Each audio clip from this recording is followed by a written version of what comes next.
So the Treasury, and I actually mentioned this last week. I find it interesting that it's come back today because this was out last week. But the Treasury has said the pension age needs to rise to 72, and it's asking about politicians. Do they agree or disagree?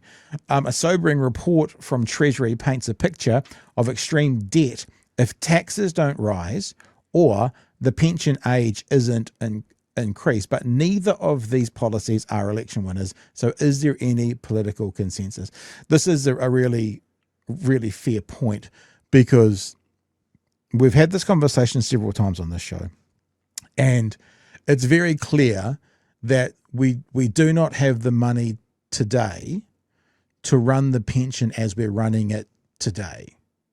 Now, so something needs to change. Now, we can go back to tax breaks for landlords and the top 10%. That could be the change.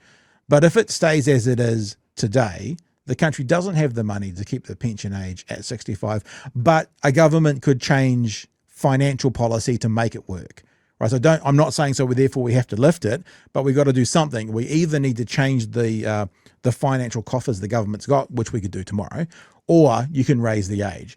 The Treasury's come out and they've said, and I'm not sure if it's in this article, the one that I shared last week, was that the two options they've put out there is to increase the age to 72 years of age over the next 40 years, or increasing GST from 15% to 32%.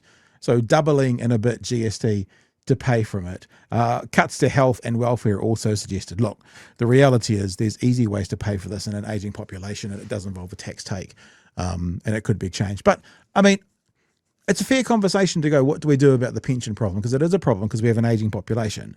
So there is something that needs to happen. I'm more about keeping it where it is and finding the funds elsewhere or figuring out. But I don't know. You got any thoughts about this, Anita? You're decades away from having to think about this yourself, I can tell. But I'm only years away from it. Yeah. Well, 65 anyway. But it's just like I basically reckon I'll be gone before the retirement age anyway. I'm just like, I don't even want to. I have pretty much zero Kiwi saver. I don't have any children that are going to put me and help me, or anything like that. So it's kind of like, it's kind of sad. But I just think about, who do I know at 72? Like, my mum is, I think, 76. She definitely kept on working and was fine, but there are a lot of people in their 70s that couldn't work that long as well. And the struggle of some pensioners is huge. Like, the ones that are retiring now are only just the ones that are actually sort of benefiting from KiwiSaver and things like that, the superannuation. So they've had to do it pretty rough and hard for the first few years of their working lives. So yeah, it's definitely, I don't even like thinking about it, just because I'm just like, I am actually screwed myself personally. I mean that's why we have the public safety net for people who don't have the ability to save or buy 7 rental properties, Mr. Luxon, or whatever it is. And I firmly believe we won't, and I won't buy into this idea of if you just work hard enough, you'll be right. No, there are many people who have hit home runs in life who won't acknowledge they started on third base, and there are many people who haven't been able to get up onto even the batter's mound yet, through no fault of their own, through circumstances that they've been born into. Yes, some people do cross across those boundaries from the poorest to the richest or whatever, but it's less likely. And it's less likely because that's how our system is set up, to reward the rich and punish the poor. That's what we have. We have a system that does that. I'm not that dissimilar to you, Sunita. I don't have a KiwiSaver. It's nothing that's there, and yada yada. But then there's also another question to ask, and I don't have the exact number with me. Someone in the chat, you'll be able to tell me, is that of course some New Zealanders die sooner than the rest of us, statistically speaking, specifically Māori. Oh. And so there's another question to be asked, which is, for Māori, should we be lowering the retirement age? My mum went to 78 and my dad to 83. So, following this new system, they would have gotten something. And there is also, I often think about these conversations, Sunita, as if it was a school debate, meaning, can I take a step back and look at some logical things? I remember a conversation between the retirement commissioner and Winston Peters. And the point that was made was, if they raise the age by, let's say, 2 years over 20 years or whatever it would take, the life expectancy also had gone up by 2 years in that time period. So it's kind of the same. I'm not fully on board with that, but I can see the argument you could make. And I do think that that the inarguable is that if we keep doing what we're doing today, it will bankrupt the country.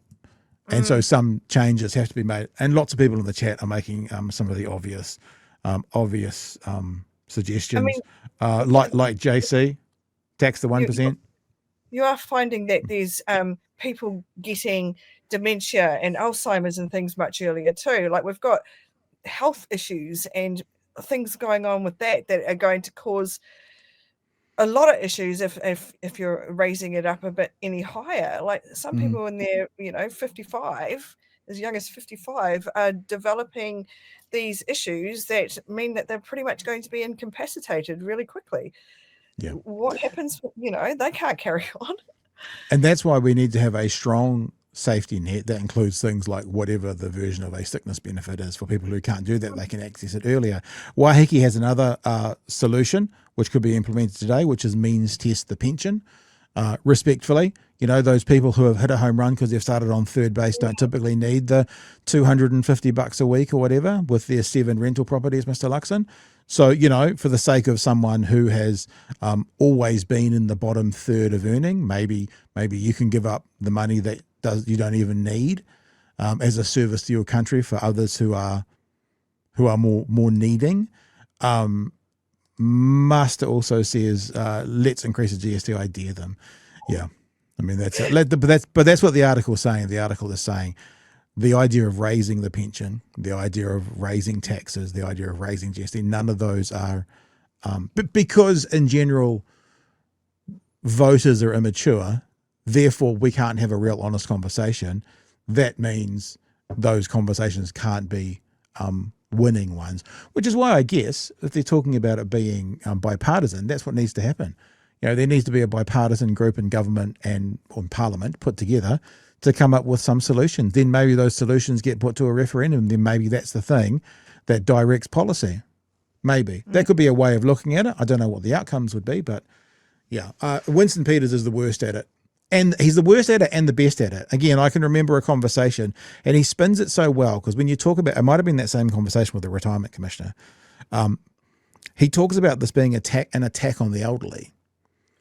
And he was saying, if it goes up by 2 years and then over the next 20 years, it's an attack on the elderly. And I thought, you are both lying and you're genius, because it's not an attack on the elderly.